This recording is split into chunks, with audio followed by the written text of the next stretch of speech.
Yo, yo, yo, yo, yo, yo, yo, yo, yo, yo, yo, yo, yo, yo, yo, yo, yo, yo, yo, yo. Ladies and gentlemen, boys and girls, children of all ages, it's me. It's D. I'm back. So you know what that means? It's show off season, and I'm not by myself. I'm not alone. I am with someone, and this person. Let's give some accolades. I usually don't give enough accolades before, so let's give some accolades. This person, she's a filmmaker, a black activist, storyteller, with films screened at Harlem Week, the AAWIC Anti-Gun Violence Tour. That's just a little bit. I'm not giving you too much because she's going to have to talk about it later. Ladies and gentlemen, let me introduce to you to a friend, a coworker, a person I ain't going to lie, I pick on a lot, all the time, all the time. This is Miss Simone Smith, or who I like Thanks. to call Sim One. Thank you. How you doing? I appreciate that. You? What's it? You good? Okay. Um. Yeah, this is cool. I've never. It's interesting to be like in front of the camera or to be on A podcast? interview. Yeah. Yeah, just because I'm just a behind the scenes type of person. Just very low key. What can I say? Yeah, I know. This Just is a hot spot. I was like, who can I get? you know, Who can I put in the most uncomfortable situation? me, because as you normally do, which is on brand for is. how I know you, to annoy me and to bother me. Keeps me up to date on my heels and toes. There you go. But That's what I'm known for. I always expect the worst. Of course. Because if not, then can I truly say you're my friend if I don't pick on you? Probably not. Exactly. So, okay, I've known you for some time, and it's funny because some of the stuff I've never asked you. What got you into film, TV, and like Okay. who inspired you? Wow, that's good. No one ever asked me this. Not really since like my college admissions essays when I was getting into film school, which was, don't go to college. It's dumb. No, I'm just kidding. You should go to college if you can. But so originally, I wanted to act. Ever since I was a child, I was very into watching lots of television and movies. I was really into like going to like Blockbuster, Hollywood Video, all that stuff, and I watched so much TV. Even when we didn't have cable, I would watch like just the basic channels. And I grew up in Georgia, so the basic channels we had a little bit more than just like CBS and Fox. We had like TBS was a basic channel, and Cartoon Network had kind of came out when I was young, and it was done in Georgia at the home station. So I wanted to act, but I was really, really, really quiet and shy in school. And although I did the school plays and like the assemblies, I'm still shy and quiet. I'm shy and quiet right now. The assemblies, I did all those different things. I hated to like talk and speak with people. People would like make me feel uncomfortable. I was very like small for my age. I always looked like I was like 5 or 10 years younger, as I still do today.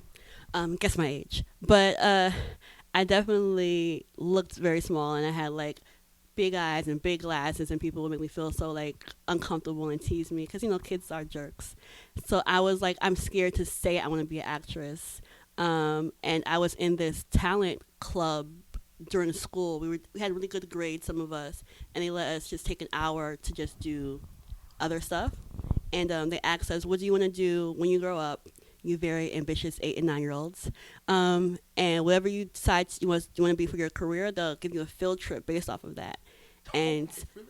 I was like, I want to be an actress. I wanted to say that, and then they would take us to a theater to see. But I was so scared that people would like hear I want to be an actress and be like, Simone, but she's too quiet. You gotta be like outgoing and cute, like Raven Simone or Journey Smollett, who was ever popular when I was a child. And I was like, I don't want my dreams to get crushed. Even then, I knew like people will crush your dreams if you tell it to them. So I was like, how can I get to acting without acting? I said, oh, I want to do movies behind the scenes. I want to do it in the back. And they said, oh, you should learn how to direct and things. So the field trip I was stationed to was a CNN center, which had weather, had the news, it had TBS, it had Cartoon Network, Nice. TNT, I think USA. So I was seeing like behind the scenes, I was seeing green screens and blue screens and teleprompters and cameras, and I was like, oh, I can create what I see. And that's really how it started. I just started to like go home and like go to the library and read and study filmmakers and look at movies and see made by Spike Lee. So I became like obsessed with Spike Lee when I was a kid, and I would just read all of his biographies they had in the library, go on the websites I could at this time when internet was very early, and figure out what he did. I was like, oh, he went to film school. I gotta go to film school. Oh, he did this. I gotta do that. So I really tried to like emulate Spike Lee. And my friends called me Spike Lee. Some of them when I was in like high school, because that's when the Chappelle Show came out. So everybody would be like, I'm Rick James, bitch. And one of my friends was like, Simone, how can you be shy and direct us still? And I was like, I'm Spike Lee, bitch. And ever since then, like they would just call me like Spike Lee, bitch. The whole thing. They would just say, you're Spike Lee, bitch. And that's my hero, Spike Lee. I'm gonna say that to you a lot now, right? It's fine. Bring it back for the 2020s. I'm like, that probably be the title of this episode. It's me, right? I'm a female Spike Lee. I'm Spike Lee, bitch. Short stature, glasses. He lived in New York. He lived in Georgia. Like, we're basically the same person. Okay, so all right, so you watched a lot of TBS. I watch a lot of TBS, but a lot of TV in general. But okay, TBS. What was top three favorite shows you still watch when you were younger? Of all the shows in the world? All right, I'll give you top 5. Okay, so I really liked Tiny Toons. It's not TBS, but I like Tiny Toons. I like TBS. I like Captain Planet.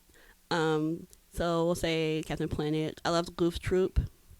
I loved Rugrats. Wait, before you go, Goof Troop had one of the illest intros ever. It does, and I still watch that on Disney Plus, but it's different. I really enjoyed it, and now I'm like, this is kind of simple, but we were kids.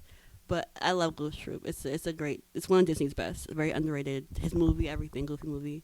I love like Rugrats. I liked just a lot of stuff. I watched Power Rangers. I watched As Told by Ginger. I watched X-Men. I used to know how to play like that song on like the keyboard. Like on the, I just knew only that song and like Lean on Me. That's all I ever learned on the keyboard. I have a keyboard to this day.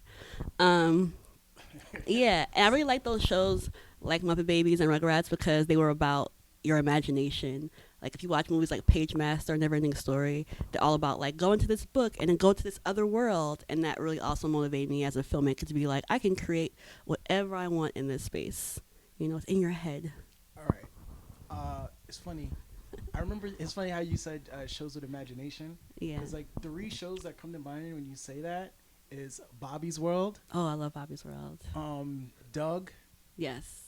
And there was a third one. I just had it on my head too, and I forgot it. Those make sense because they were literally like drawing and showing you like Doug had a whole comic. He had like Quail Man. So yeah, that makes sense. I remember. Oh man. Okay. All right. So we're gonna talk about.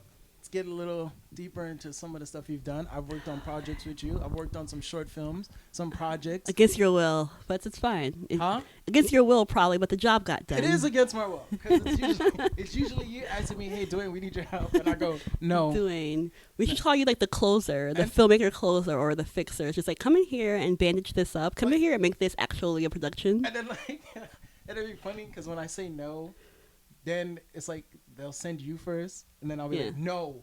Then they'll send another friend of ours who I hope to get on the show. We'll use the tag name Miss Anna November. They send Anna November, yes, definitely. They'll send her, and then I'll say no again, and then they'll send in Malcolm. Close the deal. Malcolm will give me like the hardest talk of like, you gonna do this, we gonna do it. I'm like. And then he won't stop, and I'll just be like, all right, whatever. Because it's like maybe you didn't hear it the first time, or the second time. No, I get it. You guys act like a fucking mafia when you guys want my help. We do, and the job gets done, right? Yeah. We keep you moving. You got to be productive in these days. Yeah, that's the only way. That's the only way everything works. I've known you, let's talk about some of the stuff. How long have I known you? Don't ask me that. Huh? I said, how long have I known you? Don't ask me that. I don't know, like 4 years, 5, 7. No, we've known you for a long. Yeah, actually, I think 6 years. I got to Harlem where we met in 2013, and you were already there. Yeah. All right. So let's talk about what are some of your challenges you face as a filmmaker, other than trying to get me to help you. That is a big one. That is money is always important. It's really hard to like find a team.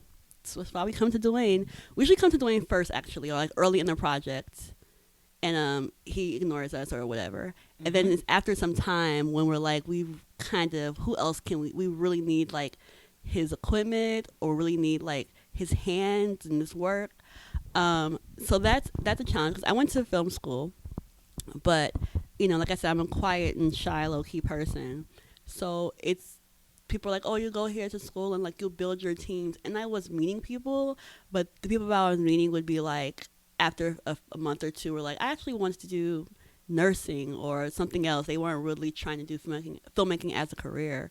So after I graduated, a lot of them were like, so yeah, I moved to this other state and I don't do anything with the media or entertainment. And I was like, Sucks. how do I get this team going? So I worked at a job where I met Dwayne, and it was like so many artistic people were there. And I actually tried working with a few other people initially, and it didn't really work out that same way. We were friends first, and we tried to be creative, and it became like, although I'm so nice and sweet, it became like, you know, some people can't take criticism or they can't take questioning when you're like, well, could you just do it this way? And they're like, why are you saying that? Who are you? What have you? People just become really weird. It's really hard to find a team. I would say that's the hardest part of filmmaking is finding people to work with. I think once you have lots of money, you can pay the right people. You can just hire what you want. But when you're trying to get people that you just know and your natural resources together, it's challenging to just be like, who will finish this job? I've seen people like slack on sets, and I'm just like, even people who are like getting some pay, like a small pay that we try to pay people, that always happens. And it's just like, I really need this to get done. It's hard to find people who want to do it or who want to fulfill a project as much as you do in the grand scheme. I think that's the biggest issue of filmmaking. Okay, let's speaking of projects, let's talk about some projects. Okay, so there's been, I want to say, 3 specific projects I've helped you with that I remember. It's probably more, but I know Probably, yeah. I definitely know 3. That's great. You're not tortured by it at night. That's awesome. Huh? That's great. You're not tortured by more than 3 at night. That's awesome. Yeah. What was it? You did a variety show where you guys all picked like a specific theme, and that was cups, drinking from cups. Drinking from cups, not meant for us. Meant for us. Oh my god, I forgot the title. Yeah, because we always call it shorthand when we're like referring to it amongst ourselves. Yeah, there was that. That was an interesting one because everyone got like a theme, a specific theme, and they were supposed to create their own short piece. Yeah. Whether if it's a poem or a little music video or something, and we had to film it and have it done by a specific time. That was one of those times where I got pressed again because. But it's a great. It was your piece, Breaking Up is Hard to Do, I believe it's called, was really funny. And I always get really good comments about that. People say they've seen that movie. It's an anthology film, Drinking from Cups. They're like, oh, that was hilarious. Thank you. I think more people should watch it. It's on YouTube. Breaking Up is Hard to Do. Just look up Drinking from Cups, Not Meant for Us. Yeah. Thanks. It was a good experience because I remember that day. The day of when we were screening, and I was at the time in bartending class, and I got a call from a friend, Hector. It's like, yo, this show is dope. All these films are great. Yeah, shout out to Hector. And everyone was just, it was like, you gotta come. And I was like, I'm going for the second show because you did 2 shows that sold out. Yes. Good promo. Yes. Self-distributing. And another. Let's give some more credit to you because you did a lot. Also, you did a play last year around this time. You did. That was Love in a Different Key. Also available. The soundtrack is on everything. It's on Spotify, Tidal, everywhere you can get music. Love in a Different Key, the musical. We should probably get Ice to sing a song on there. Ready? We should. We're gonna. We definitely want to do that soon. Is kind of bring back some things about it, just to be like, you know, we did this a year ago. Check out this special clip, this special video we have from the show. Another thing you have is you have tell us about the film that you had in Harlem Week and double AWIC anti gun violence tour. Yeah. Like talk about it. Give us Okay. Yeah. So it's Harlem Week and A AWIC is African American Women in Cinema, I believe is the acronym. So what that was I did a film called New Footage, and one of the ways I get ideas sometimes to make movies or shorts or something is I really think of a specific scene. So for that one, I had a certain scene I saw in my head of a person who was shot, and that they're talking and going on, and you don't even know that they're shot until like you kind of look down and see the blood on their shirt. And the movie was born out of that idea, even though that scene is kind of almost cut from the movie because it didn't really work in the grand scheme of the movie. But that was the idea, and the movie is about police brutality, which I wrote this in like maybe 2016 or so, like several years ago. 2015 this came out, and I wanted to tell a story about like how that is affected on social media, how you hear about this incident and how it builds, how it travels. So in the story, a young man, a college student, he is doing a dance video, because this is even before TikTok, but people were still doing dance videos on like YouTube, Instagram, and like I think Musical.ly at the time, and maybe Triller was out then. And it was like that kind of thing. He's doing this dance challenge. In the middle of the dance challenge, a cop is in the situation and kind of misinterprets some of their music, some of their noise they're making as something more violent and dangerous. And one of his friends is shot, and he caught it because he was recording the dance video. And it's just about the fallout of that. Like, how does he decide to take it to social media? Should he tweet about it? Should he make a story and just how the news reports it? And I was selected for Harlem Week. I wrote this and I directed this with our team for Art's Sake 125. And it was selected for Harlem Week, so it screened at a festival they had there. I did the interviews in the press. And then from Harlem Week, some of those organizers was like, we're going on tour with the anti-violence campaign, and we want to take your movie, New Footage, with us. We want that to be one of the films we screen at this. It was on tour. So it was with the African American Women in Cinema group. They had a anti-violence tour, and they just, because this is against gun violence in general. And they traveled with the movie to different states and cities that had, high crime issues or high issues with brutality and such. So that was a really important film to do. I want to do more things that are important, but I had to like get that out and write that and create that. Awesome. All right. So out of your journey so far, because it's still continuing. Yeah. And 20. Always. I'm a young woman. Yeah, there we go. We got more to go. Very young. We got more to go. It's still show off season. The season isn't over yet. It's show off. What is some of your favorite experiences so far as you're going through this journey? I just love once we finally get doing participation, magic happens. But no, no pressure. I will be contacting you. I actually have something I want you to help me with now. I told you about this a little bit before. We'll go into it after this podcast. Gotcha. But no, it's just really exciting to have finally found my tribe. Like I said before, it was like hard to find people to work with that I can trust, that were consistent, that weren't too, I don't know, like sensitive or uncomfortable with trying things and making things different. So I finally found that in my team with Essence and Malcolm, called For Art's Sake 125. It's our creative company, creative collaboration. We're going to make it a full-on production team in the next year and really establish it with some legalities to make that a proper team. But finding them, it meant everything because we really balanced each other out. And if I have an idea and I just I could put it in a group chat, I can call them personally. We can go on a video thing like house party and just discuss it. and they're always like, okay, that's good. Know what you should do for that? Maybe you should do this. And we always like bounce off of each other and support each other, and things get done. Like, I don't have any projects where it's just like it falls flat. Everything that we work on, we're continuously working on because they care about it. Even if it's not their project, they're like, okay, remember that thing you said you were working on? I had an idea for that. Or, okay, let's go do this, and I have some money I'm going to put towards this project you're doing. And the musical we did was with one of the people.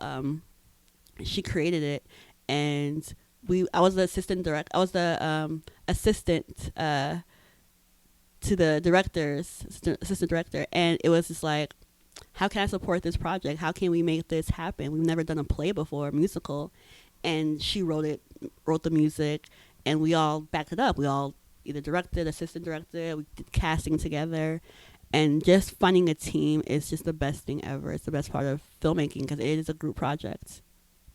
Nice. Let's wrap this up in a few. We're gonna wrap this up. Before we go, do you have any words of wisdom or advice for the people out there listening and also wants to be filmmakers, creators, artists, and show off? People who want to show off. Exactly. It's show off season. You know what? It's always show off season, and I think my advice would be to always be doing something. You know, whether you're writing, you're performing, or you're learning, you should always be doing something. If someone talks to me about anything they're interested in, I'm like researching how to help. If you say you want to be my godbrother was like, I want to be a basketball player. We're like, okay, let's buy you a basketball. Are you watching Kobe? Are you watching other people's tapes? Are you watching this? Are you dribbling 1,000 times in the morning? Are you learn how to play? You know, like, when I think of people like who are talented, like Kobe or whatever, he learned how to play like soccer. So how can I be a better basketball player? If I'm better on my feet, I can play basketball. And I think you should apply that kind of mama mentality to all of your arts. I would encourage people to do that, to say, if I want to be a filmmaker, I should have a camera. It could be your phone. It could be, you know, download the app. Maybe the app costs money. If you want to put some effects on it, then save up your $5 and buy this app so you can try things with the fish islands, or try to edit, you know, on a movie maker that's on your cell phone, you know. And if you can't do that as much, you should be watching things. There's so many tutorials. Watch movies you like over and over. Try to write the script yourself. If you're trying to be a screenwriter, think of a movie you've seen 1,000 times. Try to write the script yourself. You know, rewrite. How can you write this down? How are you wording it? And then go look up if you can find that script and see if it really matches what you're doing. Like, there's just so many opportunities to learn with the internet and with just reviewing and rewatching things. Athletes do it all the time. They watch their tapes. They wake up in the morning and they do 1,000 of laps here or 100, you know, dribbles there. You should also be doing, like, taking a bunch of pictures every day, editing as you can, writing things, reading stories. Always be working every day. Just find some way to, like, self-teach yourself. That would be the grand scheme. Always be working on your ideas. You know, if you can't film or produce them, you should have them. You should have, like, notebooks or documents, tabs full of things you've created, where you see the whole vision. Writing, directing it, producing it. Who you want to be inside of it, the star, you know? Create a little binder of, like, your dream talent, your dream locations. Just always have, like, ideas. Always express your ideas. Like the cartoons teach us. Use your imagination. All right. Miss Sim1. That's my name. Sim1, yes. Or Spike Lee, bitch. Bring it back. It is show-off season. I thank you. I appreciate you sitting down and doing this with me. Yeah, it's fun. It's weird. So I'm going to wrap this up with, it's show-off season, and that means it's goodbye and good night.